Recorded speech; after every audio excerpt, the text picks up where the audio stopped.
whether he wants to be political, whether he likes politics, you're in it now. My daughter sent me some advertisement. She goes, "Did you do this advertisement?" I'm like, "Nope. Nope, that's not really my voice." I see those all the time where it's just, you know, they can take this kind of shot and they'll have him kind of talking where the mic is more in front of his face, and you can use AI to have his voice. They have probably close to 100,000 hours of his voice, if not more, between the podcast, other podcasts, the UFC. I mean, think about every UFC card is like 7 hours long. So, I mean, you know, I mean, that's crazy. Junad said he'd want to see Trump singing. That's the easy one. That would be fun, but that would be an easy one. An unwanted saying Vivek, he's already got Eminem song. Did you hear that Eminem, our boy Eminem, went after Vivek? He sent him a cease and desist letter for singing Lose Yourself on the campaign. Like, bruh, come on. Loser. Why? You used to be cool. Daniel says the premise of comic books being modern day myths as morality tales is actually the reason why we have pop culture classes today. Interesting. I always wanted to get, like, you guys see what I do here about, you know, taking like a step back and looking at the bigger picture of stuff. And, you know, I would have loved to have a class about that and like the stuff that was going on.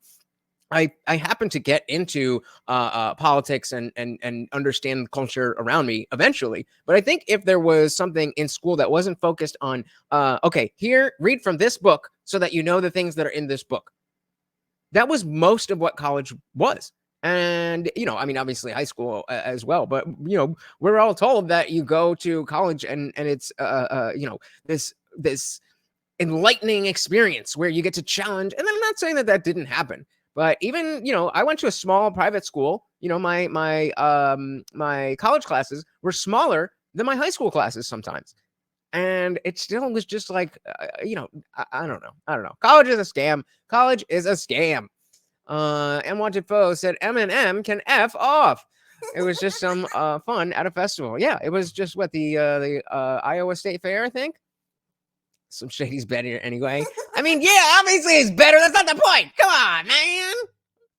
Yeah, I mean, like it is the day voice, after the day after things blew up, one of the towing companies had an ad on Facebook that had it wasn't really me, but it was a red beard and like the side profile of sunglasses looking out the window. I'm like, okay, how dare you? I guess I've made it anyway. That's when I realized like people are already ripping things off. And what's crazy is like every shirt that I've worn anywhere in public, there's a organization that I'm not like officially related to or in any way have done anything with, but it's a friend of a friend in the neighborhood. It's called Nets with Vets, and they take out veterans with PTSD and let them go deep sea fishing. And so he asked me, shout out to shit, I forgot what he said. What did he say? Deep Nets with Vets with Nets. Shout out to Nets with Vets. There we go. Last minute just to wear his shirt at one of the concerts. And do you know now there's like 1,500 listings online for counterfeit Nets with Vets shirts? And so the organization reached out like, hey, are you like making shirts ripping us off? So that's really interesting. This is exactly what I'm saying, that he has to realize that whether he wants to be political, whether he likes politics, you're in it now. You're in it now. And you're in some ways driving the whole thing. It's this notion that a lot of, I mean, it's the red pilling. It's the red pilling of understanding that you can't just live your life the way you want to live it, that you have to be involved in politics because there's other people involved in politics who want to prevent you from living the way you want to live. So just to be left alone, you have to be involved to stave off the people who are trying to encroach on your rights, on your personal space, on your ideas, all this kind of stuff. And I think he's slowly realizing that he's in it. And if you're in it, you should be in it to win it. It's like, it's not me. So it's like, it's a weird thing. But yeah, I've already experienced a lot of that stuff. Not so much on the AI side, but just, I don't know, the internet's just such a rowdy place, you know? Oh, it's so rowdy. Welcome to the world's a rowdy internet. place.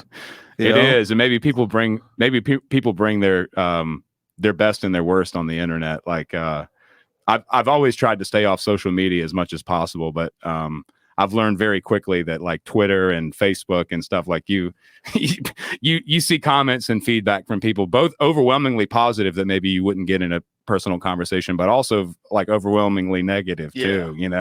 That's a good point. That's a good point. You know, there is a lot of negativity that comes online just from even a small platform like this. I get a lot of hate, but it is true that there's, you know, a lot of you have reached out to me in a way that, you know, probably it wouldn't be natural to say it face to face, just because, you know, we're men and all that. And so you gotta take with the good with the bad. Guys, can I ask you a huge favor and just get 3 more likes, please? That would be amazing. Thank you. Know? Yeah, people just use that as a vent. That they just take whatever seething hatred they have inside of them. They're like, oh, I'm getting that guy with it, you know. If you had a song just about love that resonated like that, it would be almost impossible to hate you. But if you had a song about love, it would be lost in a sea of a million other songs about love, and it probably wouldn't have gone viral, and he wouldn't be sitting there right now. But I get his point. Song where you're talking about how people are fed up with shit, and it obviously resonated. I mean, Hey, shout out to M169. Welcome to the party. Said thanks for doing this one. My pleasure. And we're obviously not going to be able to finish the whole thing, but you guys know how to keep the party rolling. And I think since this one is definitely longer and I'm not going to be able to stay to do the entire thing, then I think I'm going to finish the rest, whatever we don't get to on YouTube. We're going to go over to the after show stage channel, and I can finish it there. So definitely join the Discord server for free. The party never ends. Welcome to the party, M169.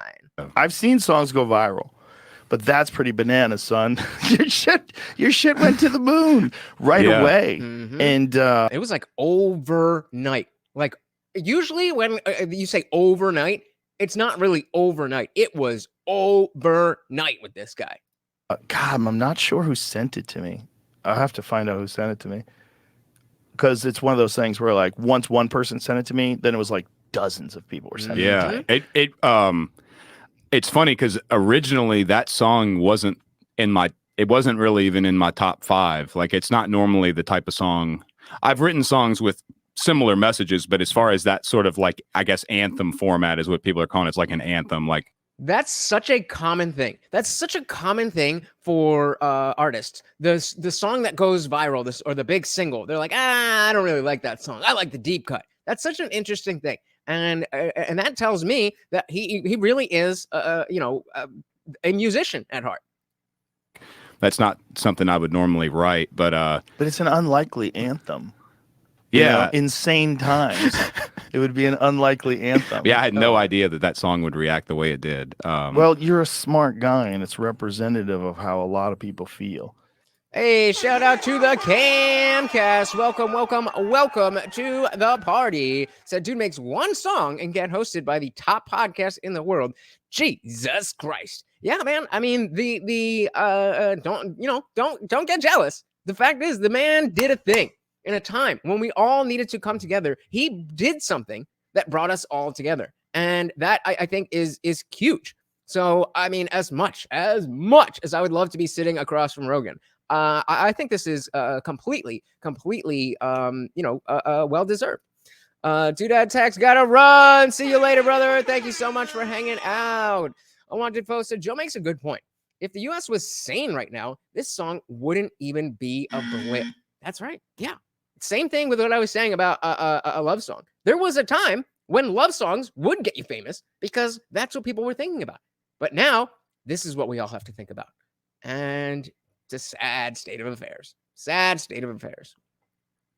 And it's also, there's something about the way certain people sing. And I don't know what it is because I can't sing. But there's a tone, there's an authentic sound. And I know when they're faking it. And it's not that they're not faking it in a beautiful way. Like, there's a lot of people out. The faking it's probably a bad term. With arms wide open. That's totally how his real voice is. You're like, hey, Scott Stapp. Yeah. But they're sounding perfect and they're singing a song. There's something missing. I don't know what it is. Yeah. But some people, like Janis Joplin's like one of my greatest examples. There's take a little piece of my heart. There's a authenticity in that voice that, god damn, man, if that doesn't bring you to your knees, play that. Thanks so much for watching, guys. If you enjoyed that clip, check out the full live stream link in the bio and catch me live every Monday, Wednesday, Friday, 8 p.m. Eastern. See you there.